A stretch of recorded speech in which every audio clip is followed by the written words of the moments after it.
Welcome to Shivani's kitchen. আশা করি তোমরা সবাই ভালো আছো, সুস্থ আছো। তো আজ আমি বানাতে চলেছি কাঁচকলার কোপ্তা। কাঁচকলার উপকারিতা তোমরা সকলেই কম বেশি জানো। তো কাঁচকলাতে রয়েছে প্রচুর পরিমাণে পটাশিয়াম, ভিটামিন B6, আয়রন।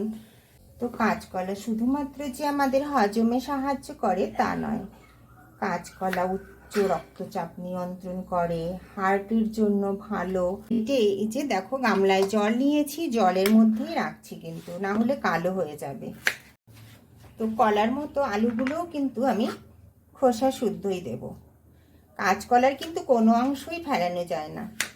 তো এখানে একটা প্রেসার কুকার নিয়েছি, আর প্রেসার কুকারের মধ্যে বেশ খানিকটা জল দিয়ে দিয়েছি। এবার এর মধ্যে কেটে রাখা কাঁচকলা আর আলুগুলো দিয়ে দেব।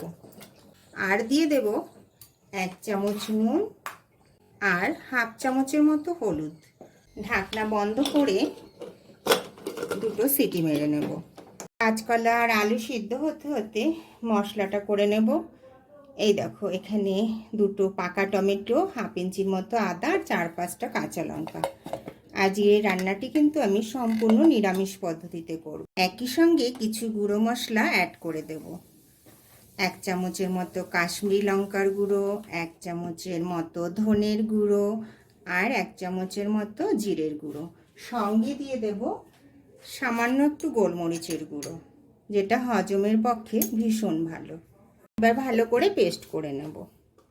দেখো, এই মশলাটা তো হয়ে গেছে। এবার এটা ঢেলে রেখে এই জারের মধ্যেই আর একটা মশলাও একবারে রেডি করে নেব। এখানে আমি 12টা কাজু ভিজিয়ে রেখেছিলাম, সেটা দিয়ে দিচ্ছি। আর দিয়ে দেব 50 গ্রামের মতো টক দই। তো এই মশলাটাও রেডি হয়ে গেছে। দেখো, কাঁচকলা খুব ভালো করে সিদ্ধ হয়ে গেছে।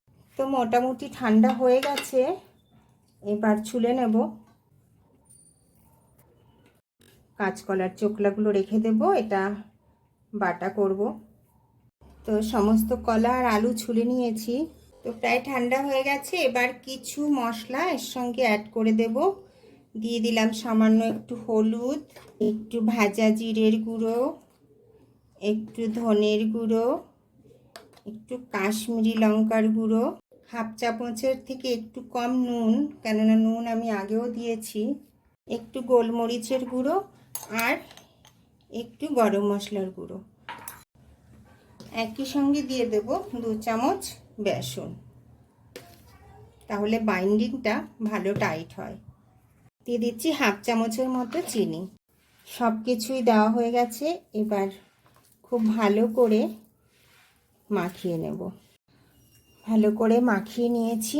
এবার 1 চামচের মতো সর্ষের তেল দিয়ে দেব।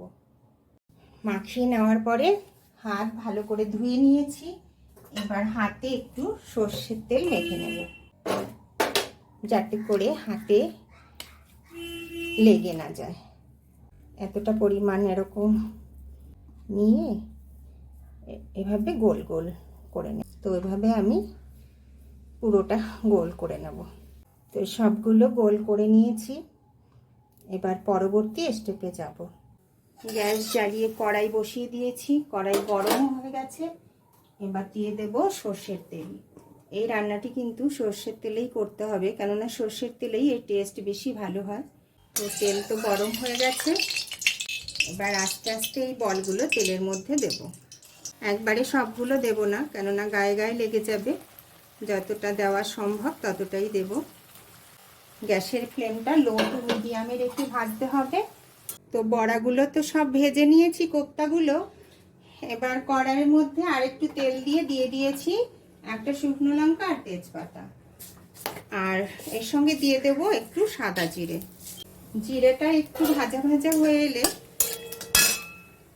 এই যে মশলাটা করেছি, টমেটো, আদা আর কাঁচা লঙ্কা আর কিছু গুঁড়ো মশলা দিয়েছিলাম, সেটা দিয়ে দেব। একটু জল দিয়ে দিচ্ছি, যাতে করে মশলাটা কড়াইয়ের গায়ে লেগে না যায়। গ্যাসের ফ্লেমটা বাড়িয়ে দিলাম। এবার দিয়ে দেব সামান্য একটু হলুদ আর 1 চামচের মতো চিনি। তো মশলা প্রায় কষানো হয়ে গেছে। এবার আর একটা যে মশলা করেছিলাম দই আর কাজু দিয়ে, সেটা দিয়ে দিচ্ছি। একটু জল দিয়ে গ্রাইন্ডারের জারটা ধুয়ে দিয়ে দিলাম। গ্যাসের ফ্লেমটা কিন্তু কমিয়ে নিতে হবে। এবার আবার মশলাটা ভালো করে কষিয়ে নেব। তো মশলা কষানো হয়ে গেছে, এবার দিয়ে দেব বেশ কিছুটা গরম জল। জলটা কিন্তু গরমই দিতে হবে। আজকালকার দিনের বাচ্চারা তো সবজি খেতেই চায় না, আর কাঁচকলা তো একদমই মুখে তোলে না। তো তাদেরকে যদি এইভাবে রান্না করে দেওয়া যায়, তারা কিন্তু খুব মনের আনন্দেই খেয়ে নেবে। জলটা ফুটে উঠেছে, এবার ভেজে রাখা কোপ্তাগুলো দিয়ে দেব। কোপ্তা দিয়ে কিন্তু বেশিক্ষণ ফোটানো যাবে না। এবার দিয়ে দেব একটু ভাজা জিরে গুঁড়ো আর গরম মশলার গুঁড়ো। তো বন্ধুরা, কাঁচকলার কোপ্তা কারি একদম রেডি। ভাত, রুটি, পরোটা সব কিছুর সঙ্গেই এই রান্নাটি কিন্তু খুব ভালো যায়। তো আমার কোপ্তা কারির রেসিপি যদি তোমাদের ভালো লেগে থাকে, লাইক, শেয়ার অ্যান্ড কমেন্টস করে জানাতে ভুলো না কিন্তু। ধন্যবাদ।